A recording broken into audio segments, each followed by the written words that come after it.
What's up, gang?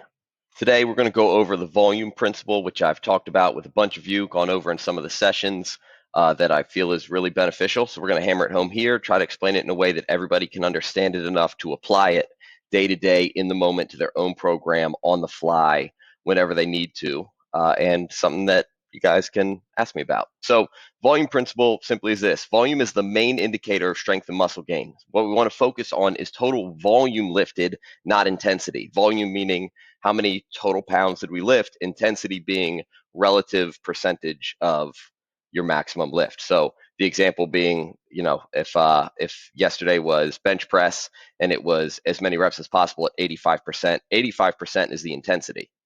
If you did 100 pounds 5 times, that's 500 pounds of volume. So that would be the difference between the two. And the main indicator of whether or not you're going to get stronger and build muscle over time is the total volume, not the relative percentage or intensity that you lift at.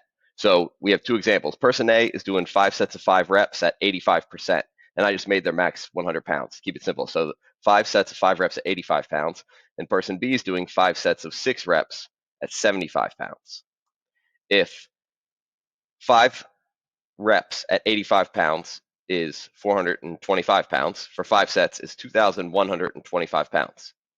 Over 10 weeks, they would lift 21,250 pounds if they repeated that once a week for 10 weeks.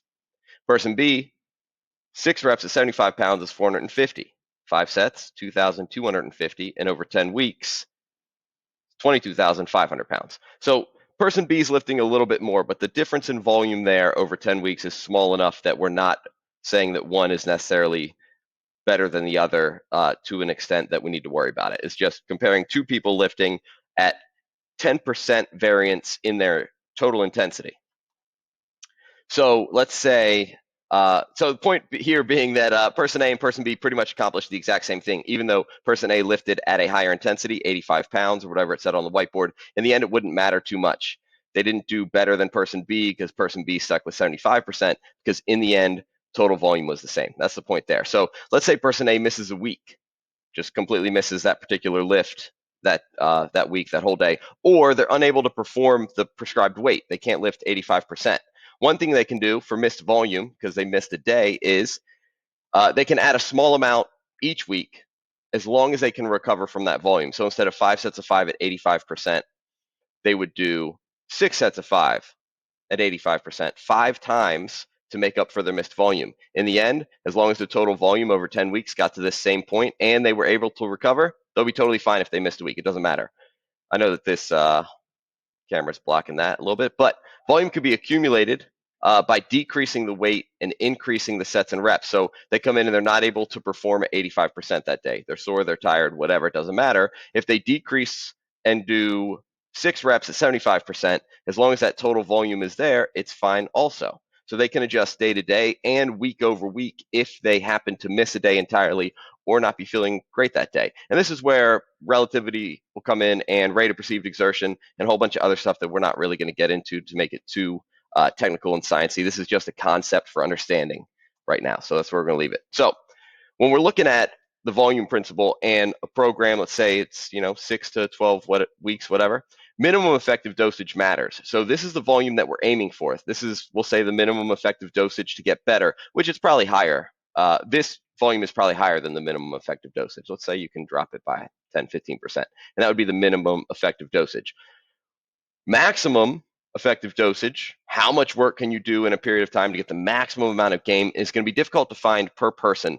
And it's important to remember that adaptation takes time. So if you do 10 sets of 5, it's going to prolong your ability to recover and probably decrease the total volume on other days. And you can only grow when you recover. So if we set this minus 10 or 15% to be the effective volume over that 10 weeks, then that's all you really want to worry about hitting. Not necessarily 5 sets at 85% if you can't handle it, but the minimum effective dosage being this much total pounds lifted. That doesn't mean if I did 42,000 pounds, I would get twice as much out of it in 10 weeks, because that might be too much for my body to handle. And if we look at ourselves, we only want to hit the minimum effective dosage to create the adaptation, not the maximum, because if you continuously hit the maximum and you inevitably plateau, you can't do more than the maximum. But if you continue to hit the minimum and eventually you plateau, just do a little bit more than the minimum, and the adaptation will resume. So those are two very important things to consider, and things that I'm always thinking about when you guys come and ask me, what should I do today? These are some of the variables that I'm going through in my head when I give you an answer. Now, understanding that the strength principle is a little bit different from the volume principle. When it comes to strength, volume's not the only thing, but the strength principle is this: strength improvements come from successful maximum or near maximum lift. So you can't fail when you're lifting at that level, or you don't want to, and it's got to be maximum or near maximum in order to increase your total strength. So this is where volume relativity comes in. We got a little grid here. Different rep ranges matter for absolute strength, and we can break them down. This isn't exact. We can break them down into near maximum or maximum lifts, close to maximum, then 92 to 85, and so on and so forth. And then each range here will have a different stimulus. So if we're talking about absolute 1 rep max lifts that we want to improve, dropping the intensity down too far to increase the reps may have you fall short. But for the general population, that's probably not true. That's only for people on the fringes who have a super advanced training age and who have a super advanced maximum number in the lift. Then you would actually worry about breaking these categories down. But for us, this is the range of adaptation that we can shuffle within and still be totally fine for the very specific things that we want. So let's say we're trying to lift 92 or 95% on this particular day, and we can't do it for whatever sets and reps. If we drop it down to 85% or 80 or 78%, we're still within this range where only thing that matters is total volume. So if you're not able to lift super heavy that particular day, or you miss a lift, or you feel like you're going to miss a lift, just adjust and accumulate the volume, because for us, we're still within the actual range of adaptation. If you're a world champion or you have a huge competition where money's on the line, then we'll worry about how to adjust through these things. But for the general population, people like you and me, we will live and thrive in here, and it might be better for our bodies and our joints and recovery when we consider our energy level and how hard we're able to push, and then adjust the intensity to match the volume. That would probably be a much better strategy.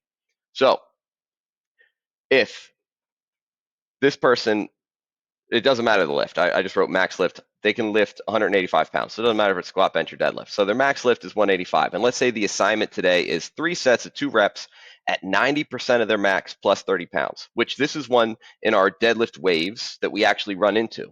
So for this person, 90% is 165. If they add an additional 30 pounds, it's 195 pounds, which is above their starting max lift for the program. 195 for 6 reps is 1,170 pounds. But let's say they cannot hit that day. One, it's above their previous max. So if they don't have the efficiency to hit it, they haven't gotten the adaptation that they need thus far to hit it, then they're just not going to be able to. Let's say that they haven't adjusted and they're tired, so they can't do it. Instead of adding the 30 pounds, they would just do 90%. Add a set though. 4 sets of 2 reps at 90%. So we eliminated that 30. So they're lifting at 165. But since they added a set, it'd be a total of 8 reps for that lifting session. 165 times 8 reps is 1,320 pounds.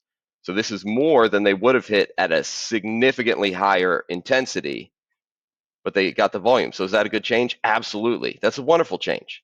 They are still accumulating the volume plus a little bit extra. They're within the range of intensity that would be most ideal, and way within the range of adaptation. So this would be a perfect change to make on the fly whenever you feel like it. The only difference between these two is your ego.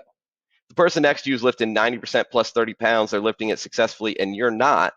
You have an answer to get to the same end goal in the exact same amount of time. If it were exercise racing, this would be a wonderful way to get there. Even if you're not taking the same road, you'd still get to the same place at the same time. The only difference is your ego and how comfortable you are with letting somebody lift at a higher intensity. For me, I don't care. I think it'd be much better to find the easiest route to get there. And if that means lifting a little bit lighter, then cool. But the intensity here doesn't really matter, and don't let your ego distract you from that. So if you're looking at your own workouts, and if you want to look at the effectiveness of a program, you can determine its probable effectiveness based on 2 things: the total volume of work that you do relative to the previous volumes of work that you've done. So is that volume of work increasing? And relative to your manageable volumes of work. So I can just do 10 sets of 10 squats 3 days a week, and the volume would be insanely excessive. But if it's not manageable for you and you can't recover from it, then it's not really going to be effective. So more volume isn't blindly just something you can throw over everything and be like, this is better because we do so much more work. That's absolutely not true.